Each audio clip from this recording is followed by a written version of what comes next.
Chapter 6, Episode 21. An odd feeling and a chance revelation. When Lord Fatoma returned, I asked him to give the place a once-over.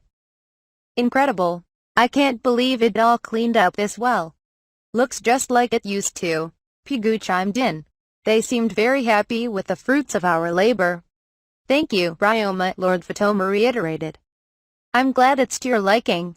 That being said, I was curious about a section of the hot spring that he had told me not to clean. Are you sure you want the faucet untouched?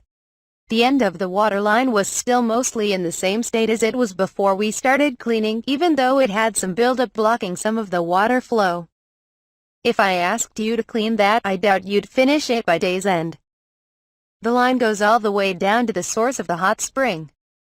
Besides, I really do appreciate your thorough cleaning of the place, but I rarely come up here to use the cottage myself. I only wanted to restore it to the fullest possible extent to have as a memory of my father. I think that what you've already done is more than enough. If anything else, I would have hoped to see the view from here again, but the bamboos simply grown too much. We definitely neglected those too, Pigu added. So the bamboo wasn't always here? I asked. No. Back in the day, my father planted a bamboo shoot he had brought home from somewhere a little ways away from here. He often brought me fresh shoots to eat. And now, after years of neglect, this is how it's ended up. We used to have a wonderful view from here. But now, the bamboo largely obscured any and all scenery from the entrance of the hot springs. The members of Sickham's Pier looked to me, then to the entrance, and then to the changing area. They were clearly up to the task, so then, let's finish up by cutting down the bamboo by the bath to restore that view, I proposed. You'd do that? I mean, I don't wish to put pressure on you, Lord Fatoma clarified. But are you sure about this? Of course. I'd be happy to do it for 10 small gold coins or even for free. Plus, those 5 seem up to the task themselves. Wah. Hey. The pier was obviously startled as we turned to them. They didn't have to sneak around like that. Plus, considering that reaction. As if to prove my point, the Lord approached them, making them completely tense up with bashfulness. I decided to prepare for the task in the meantime. I produced a wire slime and a stick from the Dimension Home, and a sturdy wire to help me safely climb down. A little heads up would have been nice, Ryoma. Not everybody's got the social skills to handle nobles like you do. Kay and Kai put their arms around my shoulder. Lord Fatoma seems pretty down to earth. Just act natural and you should be fine. You're pretty ballsy for a kid. And here I thought we were at fault for being icks. Clearly, he's the problem. I resent that. You think I don't get butterflies in my stomach having to deal with people above me? Especially when I've never met them before. I decided to put the matter aside and move on to business, not that we were doing anything too technical. The slime and I will chop down most of it. Speed over accuracy and all. We'll probably miss some spots here and there, so I would like you all to cut those. It's quite steep over there, so use this safety rope please. That was all it took. They already trusted my slimes thanks to the work we'd done so far. The team quickly got ready as I headed over to the edge of the outdoor bath.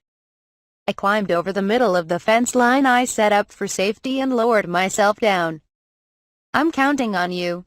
The wire slime quickly and enthusiastically stretched its body into a long jigsaw blade.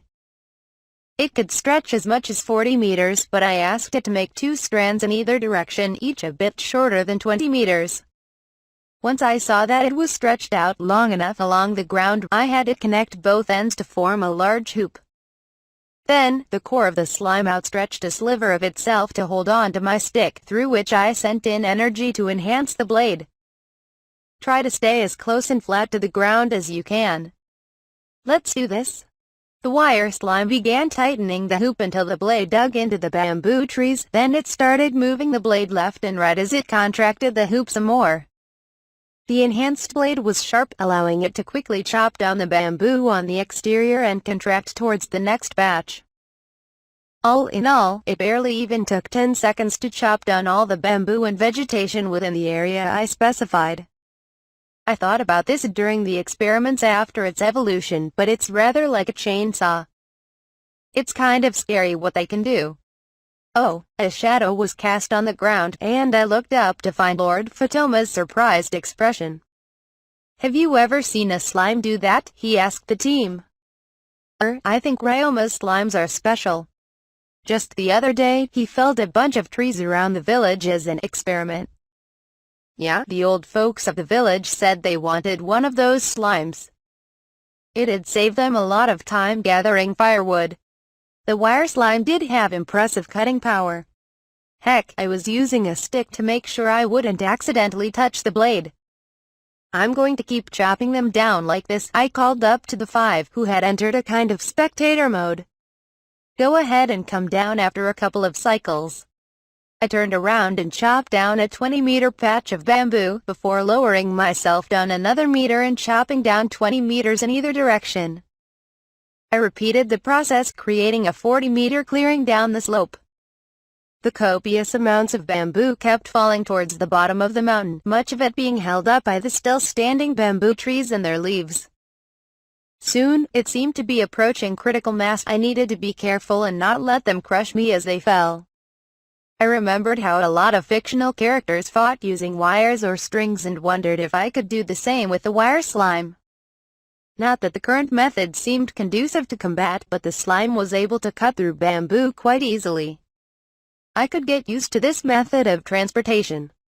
I was thinking of a zipline, and how it took some time to climb down the abandoned mines. Maybe I would try to set one up at least one way. On the thought of more applications for the wire slime, I returned to contemplating fictional string users. Not that it mattered, but I felt like all string-wielding characters were pretty powerful, whether friend or foe. In fact, I couldn't recall a single string user who couldn't fight.